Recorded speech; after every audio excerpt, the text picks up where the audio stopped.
Hello, আসসালামু আলাইকুম guys, কেমন আছে সবাই? তো আবার একটা রেসিপি নিয়ে চলে আসলাম। আজকে কিন্তু স্যান্ডউইচ বানাবো। এই তো পাউরুটিগুলো কিন্তু আমি প্যাকেটের থেকে খুলে নিয়েছি। এই তো একটা ফ্রাই প্যানও বসিয়ে নিয়েছি। এবার কিন্তু এক এক করে পাউরুটিগুলো আমি হালকা আছে একটু ভেজে নেব, 2-5টা। আসলে এরকম করে ভেজে নিলে পাউরুটির কাঁচা গন্ধটা করে না, আমার কাছে অনেক খেতে অনেক মজা লাগে আর কি। এই জন্য আমি এটা 2 পিসটা একটু ছেঁকে নিচ্ছি আর কি। এই তো আমার পাউরুটিগুলো কিন্তু ছেঁকা হয়ে গিয়েছে, এক এক করে নামিয়ে নিয়েছি। এই তো আর 2টা ডিম সিদ্ধ দিয়ে দিয়েছি। এই তো এদিকে কিন্তু টমেটো সস পাউরুটিগুলো রেডি করে নিয়েছি, একটা ডিম রেডি করে নিয়েছি। আসলে ডিমটা দিয়ে আমি মিউনিস বানাবো।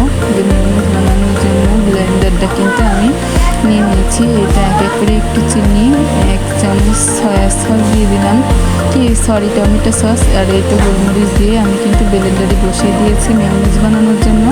এটা আমি কিন্তু ব্লেন্ডার করতে করতে এই তো আমার বাবা কিন্তু অনেক হ্যাপি। এই তো অ্যাকোয়ারিয়াম দেখে বলছে, আম্মু আমার অ্যাকোয়ারিয়ামটার একটু ভিডিও করে দাও আর কি। তাই ওর অ্যাকোয়ারিয়ামটা একটু ভিডিও করে দিলাম। আর এইদিকে কিন্তু আমি ব্লেন্ডারের মুখিটা খুলে নিয়েছি। আসলে মিউনিস ব্লেন্ডার করতে করতে 1-2 বার তেল দিলে পরে মিউনিসটা অনেক খেতে অনেক মজা হয় আর ঘন হয়। মিউনিসটা এভাবে বানাই আর কি। এই তো আমি কিন্তু একবার তেল দিয়ে নিয়েছি, এবার কিন্তু আমি ব্লেন্ড করে নেব।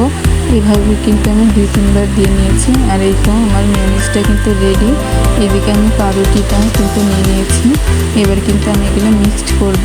এই তো যে ডিমটা সিদ্ধ করে নিয়েছিলাম সেটা আমি কিন্তু কেটে নিয়েছি। এর মধ্যে টমেটো সস আর সেই বানিয়ে রাখা মিউনিসটা দিয়ে দেবো। এই দুটো দিয়ে আমি কিন্তু ভালোভাবে মিক্সড করে নেব। এই তো আমার মিক্সড করা হয়ে গেলে পরে এই তো এইরকম এসেছে। এবার কিন্তু আমি একে একে পাউরুটির উপরে ডিমগুলো লাগিয়ে দিচ্ছি। এইভাবে কিন্তু আমি এক এক করে সব স্যান্ডউইচগুলো বানিয়ে নেব। এই যে একটা দিয়ে আরেকটার উপরে আরেকটা দিচ্ছি।